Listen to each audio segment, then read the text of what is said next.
This is an ABP Life podcast. हमारे ही बीच कुछ ऐसे लोग रहते हैं जो बिल्कुल फिट हैं, बिल्कुल हेल्दी हैं, लेकिन अपने आप को डिसेबल्ड बनाना चाहते हैं। खुद की इच्छा से वो अपने बॉडी पार्ट्स के साथ ऐसा करना चाहते हैं, जिन्हें ट्रांसिबल कहा जाता है। जब मैंने इनके बारे में पढ़ा तो मेरे लिए ये यकीन कर पाना काफी मुश्किल हो गया कि आखिर कोई क्यों अपनी अच्छी खासी बॉडी के साथ, अपनी लाइफ के साथ ऐसा करना चाहता है। काफी पढ़ा तो पता लगा कि कनाडा में इसके बारे में रिसर्च चल रही है। क्लाइव बाल्डविन एक रिसर्चर हैं सेंट थॉमस यूनिवर्सिटी फ्रेडरिक्टन में, और इन्होंने 37 ऐसे लोगों के इंटरव्यू लिए पूरी दुनिया में जो खुद को ट्रांसिबल मानते हैं। कुछ जर्मनी और स्विट्जरलैंड में पाए गए ऐसे लोग। 1990 में Scottish surgeon doctor Robert Smith ने 2 लोगों की रिक्वेस्ट पे एम्पुटेशन किया था। स्पोर्ट्स कीरा के एक आर्टिकल में लिखा पाया गया कि साल 2013 में क्लोई जेनिंग्स सोशल मीडिया पे वायरल हो गई थी क्योंकि उनकी 9 साल की उम्र से इच्छा थी हमेशा के लिए पैरालाइज होने की, और इसके लिए वो काफी प्रयास भी करती रहती थी। एक और मीडिया रिपोर्ट में पाया गया कि कोलंबिया यूनिवर्सिटी के साइकियाट्रिस्ट माइकल ने 52 ऐसे लोगों के इंटरव्यू लिए थे जो खुद के साथ एम्पुटेशन कराना चाहते थे। तो आखिर कौन है ये ट्रांसिबल? क्या ये कोई बीमारी है? समझने की कोशिश करेंगे आज FYI में, सिर्फ ABP लाइफ पॉडकास्ट पर, जहां मैं मानसी हूं आपके साथ और मेरे साथ में जुड़ चुकी हैं I am Dr. Shweta Sharma, consultant clinical psychologist at Manipal Hospital and B Medical Clinic in Gurgaon. Welcome to ABP life podcast doctor Shweta. सबसे पहले आपसे यही जानना चाहूंगी, कौन है ये ट्रांसिबल लोग? ट्रांसेबल पीपल, अगर हम डिसेबल्ड की बात करते थे, जिनको हमने इंडिया में स्पेशल एबल्ड का नाम दिया गया था, बट वो टर्म जो था वो डिसेबल्ड था। ट्रांसेबल्ड, जब आप अपनी बॉडी को ट्रांस कर रहे हो एक डिसेबिलिटी में, आपको किसी एक्सीडेंट के कारण या नेचुरली, कई बार बाय बर्थ भी होता है, कोई डिसेबिलिटी नहीं है but you want to have it, तो जब उस प्रोसेस में आप जाते हैं, उसमें आप खुद को हर्ट करते हैं, खुद को इंजर्ड करते हैं इंटेंशनली, आपको पता है ये चीज, तब भी आप ये करना चाहते हैं, और कई बार आप लोगों को ये शो करते हैं कि ये अनजाने में हो गया, उसे इस कैटेगरी में रखा जाता है। और हालांकि इंडिया में, मानसी अगर मैं बोलूं तो केसेस अभी तक हमने क्लिनिकल प्रैक्टिस में रिपोर्ट नहीं करे हैं। ये बहुत न्यू ट्रेंड है जो अब्रॉड में बहुत ज्यादा कॉमन होता जा रहा है। और जैसे सब हमारे डिसऑर्डर्स में ना कैटेगरीज होती हैं, देयर आर डिफरेंट क्लासिफिकेशन। तो अभी जो लास्ट एडिशन आया उसमें इसको ऐड किया गया as a body integrity identity disorder.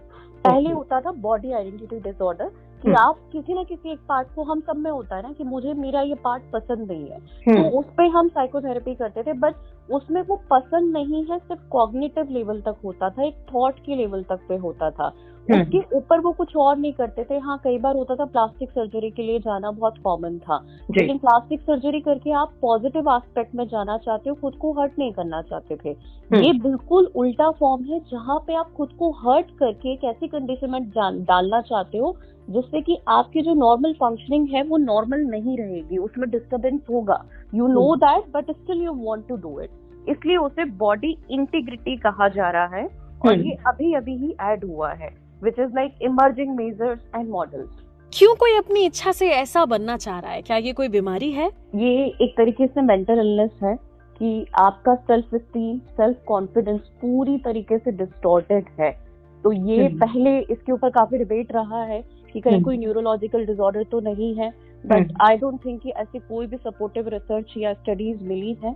तो अभी तक के लिए हमारे अकॉर्डिंग मेंटल इलनेस की कैटेगरी में ही आ रहा है, because this is your thought, आपको क्या मिला है सोसाइटी से या आपने अपने परसेप्शन में क्या लिया है। जरूरी नहीं है कि आपको इल ट्रीटमेंट मिला है, बट आपने शायद अपने परसेप्शन में एक चीज बिठा ली है कि मुझे एक स्पेशल अटेंशन चाहिए, मुझे एक स्पेशल बेनिफिट चाहिए, मैं नहीं होना चाहता हूँ परफेक्ट। तो ये कॉग्निटिव डिस्टॉर्शन को ज्यादा दिखाता है, जो कि मेंटल और बिहेवियरल डिसऑर्डर की कैटेगरी में आएगा। जी, क्या रीजंस हैं ट्रांसेबल होने के? ट्रांसेबल के अगर पर्सनालिटी की बात की जाए मानसी, कई लोगों को आपने देखा होगा अटेंशन सीकिंग बिहेवियर बहुत कॉमन होता है। Borderline personality disorder is something which is very common.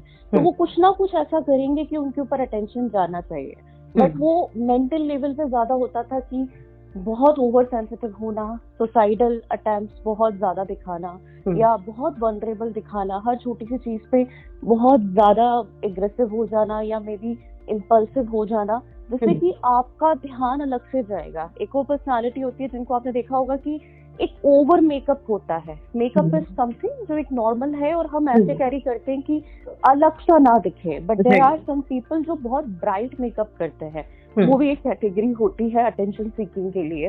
तो इसी तरीके की कैटेगरी में ये एक नया फॉर्म है कि हम ये चीज करना चाहते हैं, चाहे मुझे पॉलिसी के थ्रू कभी फाइनेंशियल सपोर्ट मिले, मुझे और एक्स्ट्रा सपोर्ट मिले, मुझे लोगों से सिंपैथी मिले, तो ये इसके पीछे का एक रीजन है। अब वो रीजन क्यों है, उस पे आने के लिए आपको इंडिविजुअल केस स्टडीज पे जाना ज्यादा बेटर होगा। ऑल ओवर अगर हम ये बोलेंगे इसी रीजन से हो रहा है, I think this is too early to say about it, because वो अभी बहुत इमर्जिंग है और बहुत केसेस रिपोर्ट नहीं हुए हैं, केसेस बहुत कम है। तो we need to check why this is happening, individual case history क्या है, उनका क्या चाइल्डहुड में रहा है, क्यों उन्होंने ये परसेप्शन डेवलप किया है। जी, ट्रांसेबलिज्म को क्या बैन करना चाहिए, क्योंकि ये एक तरह से अटेम्प्ट टू सुसाइड है? लीगैलिटीज क्या है? देखो, अटेम्प्ट टू सुसाइड तो मैं नहीं बोलूंगी मानसी, बिकॉज यहाँ पे वो उस लेवल तक नहीं जा रहे हैं कि उन्हें इतना हार्म हो जाए कि वो फेटल हो जाए, ठीक है। वो उसी लेवल तक जा रहे हैं कि सिर्फ डिसेबिलिटी को अर्न करें वो, राइट। फिर उससे रिलेटेड जो भी बेनिफिट है, फाइनेंशियल, इमोशनली, साइकोलॉजिकल, सोशल, वो उसे अचीव करना चाहते हैं। Suicide attempt is something different. मतलब I know suicide is a crime, but still मैं कहीं ना कहीं मेरी एम्पैथी होती है वहां पे, बिकॉज उनके लिए वो बहुत टफ होता है वो डिसीजन लेना। तो सुसाइड से तो बिल्कुल डिफरेंट है, ठीक है। यहाँ आप जानबूझ के ये करने के लिए चाह रहे हो, और डेफिनेटली अभी तक कोई लीगैलिटीज इसमें इन्वॉल्व नहीं हुई है इंडिया में। जैसे मैंने कहा कि रिपोर्ट नहीं हो रहे हमारे पास, इमर्जिंग अभी इमर्ज हुआ है। बट अगर होता भी है तो in my opinion it should be band, because ये बहुत लोग जो एक्चुअली डिजर्व करते हैं टू हैव सच बेनिफिट, ठीक है, उनके लिए बहुत प्रॉब्लमेटिक हो जाएगा। लोग उन पे भी भरोसा नहीं करेंगे। मेडिकल बोर्ड जिसके पास में 2, 4, 5 लोगों की टीम होती है, including psychologist, psychiatric, social worker, everyone, ठीक है, उन सबके लिए वो ट्रस्ट करना बहुत मुश्किल हो जाएगा। बिकॉज ठीक है, डिसेबिलिटी तो है, और वो डिसेबिलिटी किस रीजन से हुई है, आप किस पॉइंट पे उनको मना करोगे कि हम डिसेबिलिटी सर्टिफिकेट नहीं दे रहे हैं। और वहां पे एक्चुअली में जिसको प्रॉब्लम है, शायद कई बार वो लोग भी रिजेक्ट हो जाएं या उन्हें वो फायदा ना मिले। तो ये बैन तो होना चाहिए अगर एक्वायर्ड किया है आपने और इस कैटेगरी में आप आ रहे हो।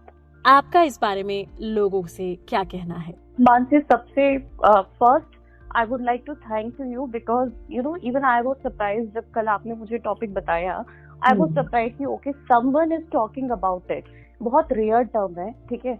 हार्डली हम लोगों ने 1 या 2 न्यूज उसके बारे में पढ़ी हैं जो कि इंडिया से नहीं है। तो आप इंडिया में उसके ऊपर बात कर रहे हो, ये एक बहुत बड़ा स्टेप है। And we need more podcast, more psycho education about it, what it is, but in the way कि लोग इसको करने से रोके या इसका कोई फायदा नहीं है, आपको ऐसा लग रहा है तो बेटर है कि आप थेरेपी पे जाएं, आप अपने इश्यूज पे काम करें कि आप ये क्यों फील कर रहे हैं, क्योंकि आपने अपने लिए कर लिया, आप सिंपैथी लेना चाहते हो, आप कोई भी बेनिफिट लेना चाहते हो, but what about the people जो आपसे कनेक्टेड हैं, आपके क्लोज वंस हैं, उनके लिए आपको इस हालत में देखना बिल्कुल भी आसान नहीं होगा। और उनका एक पूरा एक सर्कल शुरू हो जाएगा कि ऐसा क्यों हुआ, क्यों हम नहीं बचा पाए, क्यों हम नहीं रोक पाए, क्या हमने सपोर्ट नहीं दिया। There are many questions in their mind, so it's better to work on their psycho social environment. वो कैसे हम कर सकते हैं, वो साइको एजुकेशन के थ्रू हो पाएगा। जितना ज्यादा इस बारे में बात होगी अवेयरनेस के लेवल पे, not in that way, because media का दोनों तरफ से इम्पैक्ट पड़ता है। आपको पता है कि बहुत से लोग ऐसे भी होते हैं जब हम स्टोरीज करते हैं वो उसको नेगेटिवली लेके जाते हैं कि अच्छा ये भी एग्जिस्ट करता है, लेट्स ट्राई इट। तो हमें जब एजुकेशन करना है, अवेयरनेस करना है, आपको उस पॉइंट पे ध्यान देना होगा कि वो इस वे में किया जाए कि इसको प्रिवेंट किया जा सके, ना कि इसको और कॉमन किया जा सके। बिल्कुल। Thank you so much doctor Shweta हमारे साथ जुड़ने के लिए एबीपी लाइव पॉडकास्ट पर। मैं मानसी हूँ आपके साथ, सुनते रहिए एबीपी लाइव पॉडकास्ट।